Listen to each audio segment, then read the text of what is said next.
Hello and welcome. Today we are going to read a story called Little Miss Princess.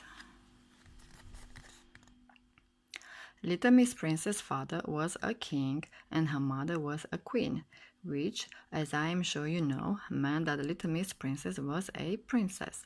And because she was a princess, she lived in a castle with turrets and a moat, a very big castle. And because she was a princess, she had lots of people to do everything for her. People to mow the lawns, people to cook her breakfast. She even had people to make her bed. And you would imagine that this would have made her rude and spoiled, but she was a kind and generous and good-hearted princess. I am so lucky to be a princess. I must spread my luck around, she would say to herself every morning, and she did this by trying to help people. She sent a chef to cook meals for Little Miss Sunshine when she heard that Little Miss Sunshine had the flu. When she overheard Mr. Busy complaining how busy he was, she sent a gardener to mow his lawn, and she sent a maid to Little Miss Neat's house when she heard that Little Miss Neat had worn out her mop. All of this was very useful and everyone was very grateful, but Little Miss Princess did not feel that she was really doing anything to help. So when she heard that Mr. Bump had broken his leg, she rushed round to his house to see what she could do. "I haven't got any groceries," said Mr. Bump. "You could go to the shops for me." So Little Miss Princess went to the shops. But because she was a princess, she had never been shopping. She went into the baker's. "6 sausages, please," she said to the baker.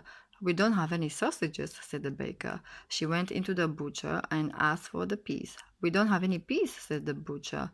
And she went into the greengrocer's and asked for a loaf of bread. "We don't have any bread," said the greengrocer. So she went back to Mr. Bump's house with an empty shopping basket. "The shops have sold out of everything," she explained to Mr. Bump. "Everything?" said the puzzled Mr. Bump. "Yes, the butcher had no peas, the baker had no sausages, and the greengrocer said he didn't have any bread." "Ah," said Mr. Bump, realizing what had happened. "Why don't you try the supermarket?" Sometime later, Little Miss Princess returned with the shopping. She offered to help put everything away, but because she was a princess, she had never unpacked the shopping. She put the sausages in the cupboard, the frozen peas in the bread bin, the bread in the drawer, and the milk in the oven. Whoops! After she had put the shopping away, Little Miss Princess offered to clean Mr. Bump's house, but because she was a princess, she had never cleaned anything before. She dusted the dishes, she polished the sofa, and she mopped the carpet. Oh no! Little Miss Princess then went upstairs to make Mr. Bump's bed, but because she was a princess, she had never made a bed. Oh dear!